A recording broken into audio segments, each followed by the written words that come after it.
এদিকে যুক্তরাষ্ট্রের প্রতিনিধি পরিষদে পাশ হলো $1.15 ট্রিলিয়ন বিশাল প্রতিরক্ষা বিল। বুধবার মাত্র 4 ভোটের ব্যবধানে পাশ হয় বিলটি।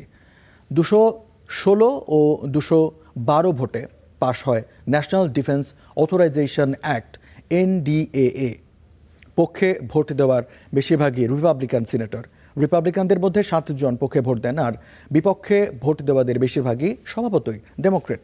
তাদের অভিযোগ, সামাজিক খাতে যখন ব্যয় কমানো হচ্ছে তখন এত বড় অঙ্কের সামরিক বাজেট অনুমোদন যৌক্তিক নয়।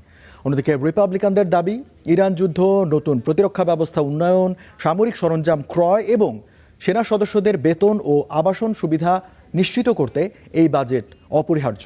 বিলটিতে পেন্টাগনের সঙ্গে ইসরায়েলের প্রতিরক্ষা সহযোগিতা আরও জোরদারের একটি বিধানও রাখা হয়েছে।